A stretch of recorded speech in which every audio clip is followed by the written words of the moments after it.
कुछ लोग इतिहास में नाम लिखवाते हैं और कुछ ऐसे होते हैं जो इतिहास बदल देते हैं। भगत सिंह एक ऐसा नाम जिसने सिर्फ अंग्रेजों को नहीं, पूरी पीढ़ी की सोच को आजाद कर दिया। आज हम बात करेंगे उस नौजवान की जिसने मौत को गले लगाकर अमरता पाई। तो चलिए जानते हैं भगत सिंह के बारे में। भगत सिंह का बचपन और शुरुआती जीवन। साल था 1907। ब्रिटिश हुकूमत का राज अपने चरम पर था। पंजाब की धरती पर हर तरफ गुलामी की बेड़ियां कसती जा रही थी। उसी समय पंजाब के लायलपुर जिले के बांगा गांव में एक बच्चे का जन्म हुआ जिसने आगे चलकर पूरी पीढ़ी की सोच बदल दी। उसका नाम रखा गया भगत सिंह। लेकिन यह कोई साधारण जन्म नहीं था, क्योंकि जिस दिन भगत सिंह पैदा हुए उसी दिन उनके पिता किशन सिंह और चाचा अजीत सिंह जेल से रिहा होकर लौटे थे। घर में खुशी का माहौल था और सबको ऐसे लगा जैसे ये बच्चा आजादी की नई सुबह लेकर आया हो। भगत सिंह का बचपन एक सच्चे देशभक्त परिवार में भी था। उनके दादा अर्जन सिंह आर्य समाज से जुड़े थे, जहां सत्य, धर्म और देश सेवा की बातें रोज होती थी। इस माहौल ने उनके छोटे से मन में देशभक्ति के बीज बो दिए। जहां बाकी बच्चे खिलौने से खेलते थे, वहीं छोटा भगत खेतों में मिट्टी खोदकर उसमें बंदूक बोता था। जब किसी ने पूछा, ये क्या कर रहे हो, तो उसने मुस्कुराकर कहा, जब ये पौधा बड़ा होगा तो अंग्रेजों को भगाएगा। वो मासूमियत में कही हुई बात आज भी सुनने वालों के रोंगटे खड़े कर देती है। भगत सिंह की शुरुआती पढ़ाई दयानंद एंग्लो वैदिक स्कूल लाहौर में हुई। वो शुरू से ही तेज दिमाग और जिज्ञासु स्वभाव के थे। किताबें उनका सबसे बड़ा हथियार थी। इतिहास, समाज और आजादी से जुड़ी हर बात में उनकी गहरी दिलचस्पी रहती थी। लेकिन उनका बचपन हमेशा खुशहाल नहीं रहा, क्योंकि देश के हालात देखकर उनका मन बार बार सवाल पूछता, क्यों हमारे अपने देश में हमें गुलाम बना दिया गया। फिर आया 1919, वो साल जिसने लाखों भारतीयों के साथ साथ भगत सिंह के दिल में भी आग लगा दी। जलियांवाला बाग हत्याकांड। अंग्रेज जनरल डायर ने सैकड़ों निर्दोष लोगों पर गोलियां चलवाई। चारों तरफ खून, चीखें और माताओं की पुकार थी। भगत सिंह उस समय सिर्फ 12 साल के थे, लेकिन उन्होंने वो सब अपनी आंखों से देखा। अगले दिन उन्होंने स्कूल छोड़ दिया और चुपचाप अमृतसर पहुंच गए। वहां उन्होंने उस जमीन की मिट्टी उठाई जो शहीदों के खून से लाल हो चुकी थी। उन्होंने उस मिट्टी को अपने सिर पर लगाया और कहा, अब ये खून व्यर्थ नहीं जाएगा।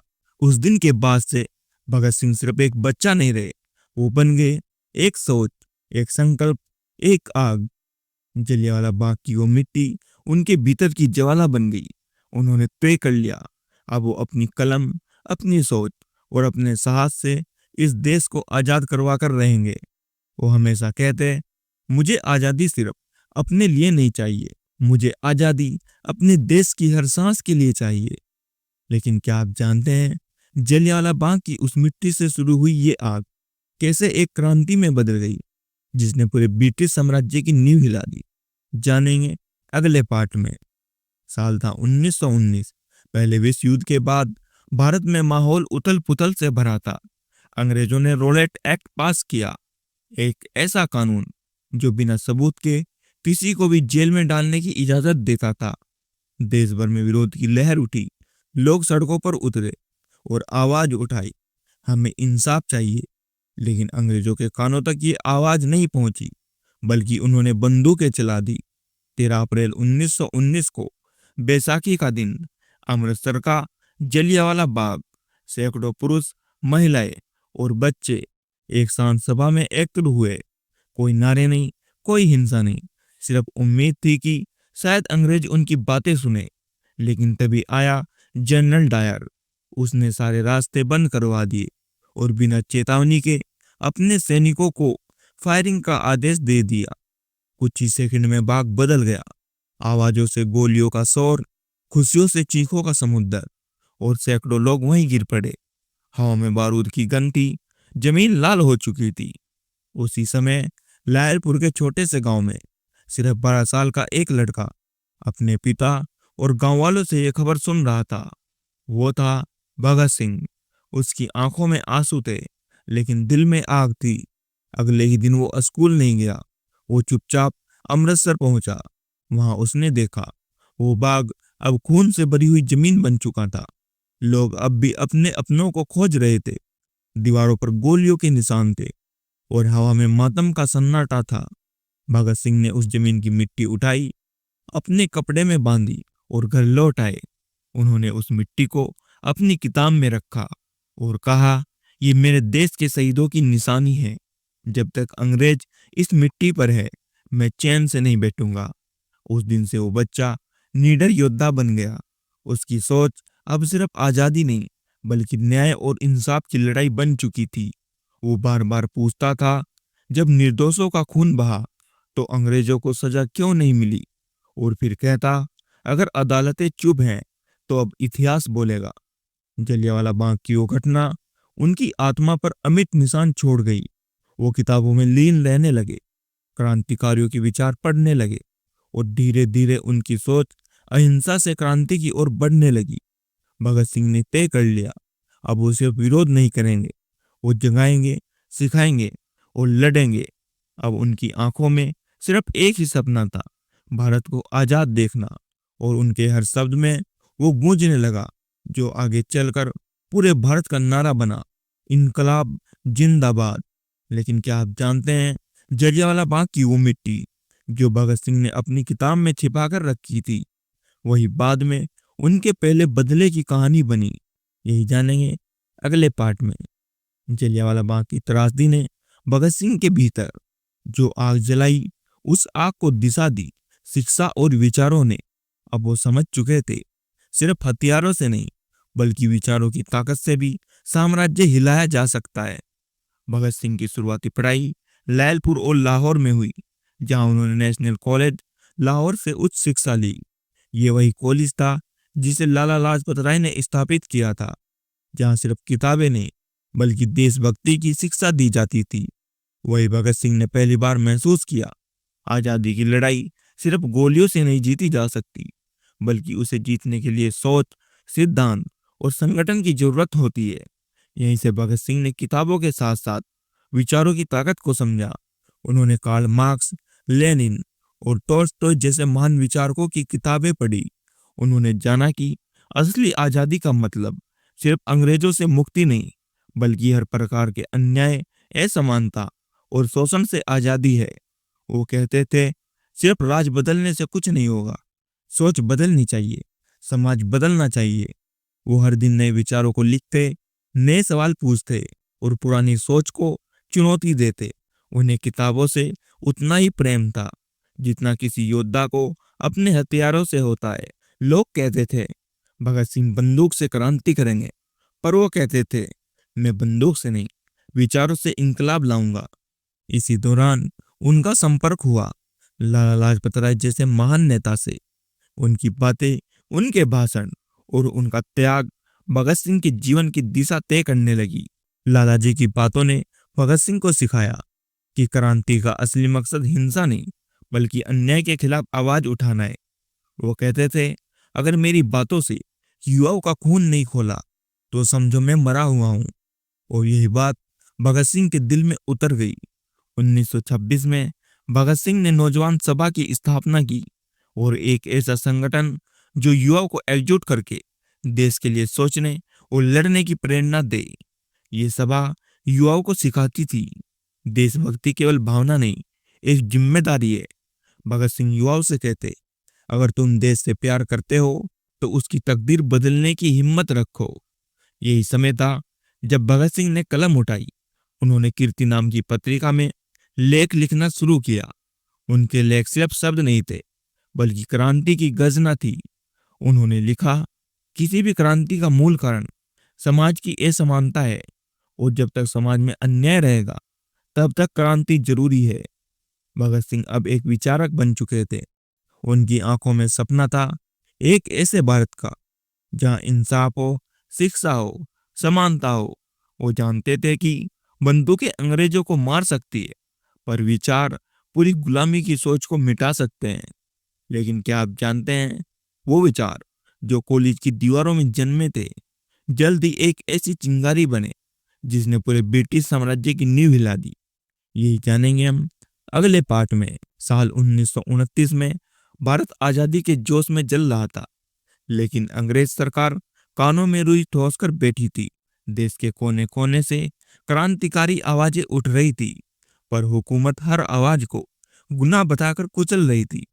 इसी दौर में भगत सिंह और उनके साथी एक ऐसे कदम की तैयारी कर रहे थे जो इतिहास में हमेशा के लिए दर्ज हो जाएगा। उनका मकसद था किसी को मारना नहीं, बल्कि पूरे देश को जगा देना। दिल्ली की केंद्रीय असेंबली 8 अप्रैल 1929 का दिन अंग्रेज सरकार पब्लिक सेफ्टी बिल और ट्रेड डिस्प्यूट बिल पास करने जा रही थी। ऐसे कानून जो भारत की जनता की आजादी को और भी जकड़ देता। भगत सिंह और बटुकेश्वर दत्त ने तय किया, अब गूंगी सरकार को जग जोड़ने का वक्त आ गया है। उन्होंने असेंबली के अंदर 2 कम शक्तिशाली बम फेंके जो किसी की जान न ले, बस एक चेतावनी बने कि भारत अब चुप नहीं रहेगा। इनकलाब जिंदाबाद की गूंज ने सदन की दीवारें हिला दी। हर कोई हैरान था, ये नौजवान कौन है जो मौत के डर से बेखौफ है। बम फेंकने के बाद भी भगत सिंह भागे नहीं, बल्कि वहीं खड़े होकर पर्चे बांटे जिन पर लिखा था, बहरों को सुनाने के लिए धमाके की जरूरत होती है। वो गिरफ्तार हुए, लेकिन उनकी गिरफ्तारी किसी की हार नहीं, बल्कि एक विचार की जीत थी। उनका संदेश साफ था, हम हिंसा नहीं, विचारों की ताकत से क्रांति लाना चाहते हैं। जेल में रहते हुए भी उन्होंने अपने मुकदमे को एक जन आंदोलन बना दिया। अखबारों में उनकी खबरें छपने लगी। युवाओं के दिलों में उनका नाम बिजली की तरह दौड़ गया। भगत सिंह अब एक इंसान नहीं रहे, वो एक सोच, एक लहर और एक प्रेरणा बन चुके थे। और यहीं से शुरू होता है असली स्ट्रगल। जब भगत सिंह जेल की सलाखों के पीछे बैठकर why I am an atheist जैसे लेख लिखते हैं और पूरी दुनिया को सोचने पर मजबूर कर देते हैं कि क्या देशभक्ति के लिए भगवान में विश्वास जरूरी है। यही जानेंगे हम अगले पार्ट में। असेंबली बम कांड के बाद पूरा भारत धर्रा उठा था। हर अखबार की सुर्खियों में सिर्फ एक नाम था, भगत सिंह। अंग्रेज सरकार ने उन्हें और उनके साथियों को देशद्रोही, हत्यारा और आतंकवादी कहकर पेश किया, लेकिन जनता उन्हें क्रांतिकारी, देशभक्त और नायक मान रही थी। मुकदमा शुरू हुआ, लाहौर षड्यंत्र केस। ये सिर्फ अदालत का मुकदमा नहीं था, बल्कि विचारों की लड़ाई थी। हथियारों की नहीं, सोच की क्रांति की लड़ाई। अंग्रेज जज, वकील और पुलिस अधिकारी उन्हें झुकाना चाहते थे, पर भगत सिंह हर बार अपने जवाबों से पूरी अदालत को चुप कर देते। उन्होंने साफ कहा, हम बम इसलिए नहीं फेंकते कि लोगों को मारे, हम बम इसलिए फेंकते हैं कि ये सरकार हमारी आवाज सुने। उनका ट्रायल अंग्रेजी हुकूमत का तमाशा बन गया, क्योंकि भगत सिंह ने अदालत को एक मंच बना दिया था जहां पूरे देश को जागरूक कर रहे थे। हर सुनवाई के बाद भगत सिंह के बयान अखबारों में छपते और देश के हर कोने में नौजवानों की नसों में जोश भर देते। उन्होंने कहा, क्रांति की तलवार विचारों की शान पर तेज होती है, और सच में उनके शब्द हर दिल में आग जला रहे थे।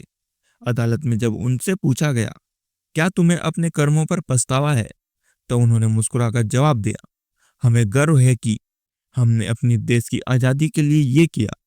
उनके मुकदमों में सजा पहले से तय थी। अंग्रेजों को डर था, अगर ये नौजवान जिंदा रहा तो एक दिन ये पूरी हुकूमत उखाड़ फेंकेगा। फैसला सुनाया गया, फांसी की सजा। लेकिन भगत सिंह ने सिर झुकाया नहीं। उन्होंने कहा, मुझे मौत से डर नहीं, मुझे इस बात का दुख है कि मैं और जियूं नहीं, ताकि अपने देश को आजाद देख सकूं। फांसी की सजा के बावजूद उन्होंने जेल में अपने लेख लिखे, why I am an atheist जैसे विचार आज भी नौजवानों की सोच को झकझोरते हैं। भगत सिंह ने यह साबित कर दिया कि क्रांति सिर्फ बंदूक से नहीं, विचारों से भी आती है। लेकिन अब असली पल नजदीक था। वो रात जब एक मुस्कुराता हुआ नौजवान मौत के फंदे की ओर बढ़ रहा था, बिना किसी डर के, सिर्फ अपने देश के नाम पर मुस्कुराते हुए। 1928 में लाला लाजपत राय की मौत के बाद भगत सिंह ने अंग्रेज अफसर सॉन्डर्स की हत्या की थी। इस केस में उन्हें और उनके साथियों राजगुरु और सुखदेव को भी फांसी की सजा सुनाई गई। 23 मार्च 1931 को लाहौर सेंट्रल जेल तीनों वीरों को फांसी दी गई। लेकिन जब जेलर ने पूछा आखिरी इच्छा, तो भगत सिंह मुस्कुराकर बोले, बस जल्दी करो, क्रांति अभी बाकी है। 23 मार्च 1931 को लाहौर जेल की वो रात, जब दीवारों ने भी सन्नाटा ओढ़ लिया था, हवा भारी थी, जैसे इतिहास खुद अपनी सांसें रोककर देख रहा हो। क्योंकि अगले कुछ घंटों में भारत के 3 बेटे भगत सिंह, राजगुरु और सुखदेव मौत को मुस्कुराकर गले लगाने वाले थे। शाम के समय जेल के एक कोने से गीतों की आवाज आ रही थी। भगत सिंह अपने साथियों के साथ बैठे थे। किताबें बिखरी थी, क्योंकि फांसी से कुछ घंटे पहले भी वो पढ़ रहे थे, सोच रहे थे, लिख रहे थे। उनके हाथों में थी लेनिन की किताब। आखिरी पन्ने पर उन्होंने लिखा, लेनिन को सलाम, अब मैं अपने क्रांतिकारी कर्तव्य की ओर बढ़ रहा हूँ। रात के करीब 7 बज रहे थे। जेलर ने अंदर आकर कहा, समय हो गया है। भगत सिंह ने मुस्कुराते हुए जवाब दिया, रुको जरा, अभी तो एक क्रांतिकारी से मिलने जा रहा हूँ। फिर से वो उठे, राजगुरु और सुखदेव के साथ हाथ मिलाया। तीनों ने जोर से नारा लगाया, इनकलाब जिंदाबाद, भारत माता की जय। जेल के गलियारों में ये आवाज गूंज उठी। कहते हैं फांसी देने वाले जल्लादों की आंखों में आंसू थे। इतनी हिम्मत, इतना जोश, मौत के सामने भी मुस्कान, शायद ये दृश्य उन्होंने कभी नहीं देखा था। भगत सिंह ने फांसी के तख्ते की ओर बढ़ते हुए कहा, आपको पता है एक क्रांतिकारी कैसे मरता है?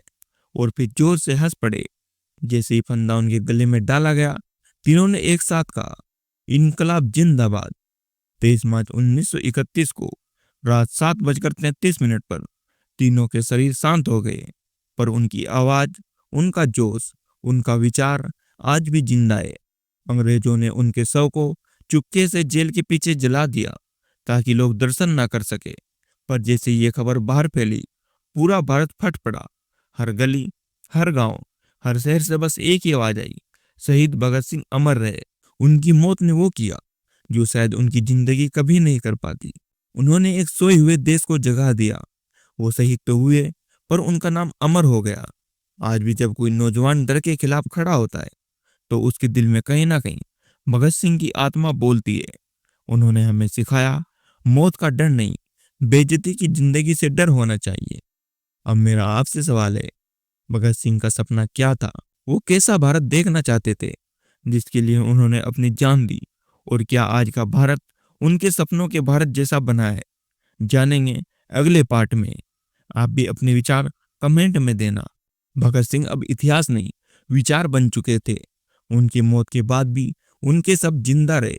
उनकी सोच हर उस दिल में बस गई जो अन्याय के खिलाफ आवाज उठाने की हिम्मत रखता था। लेकिन सवाल यह है, भगत सिंह किस भारत का सपना देखते थे? क्या उनका सपना सिर्फ आजादी तक सीमित था?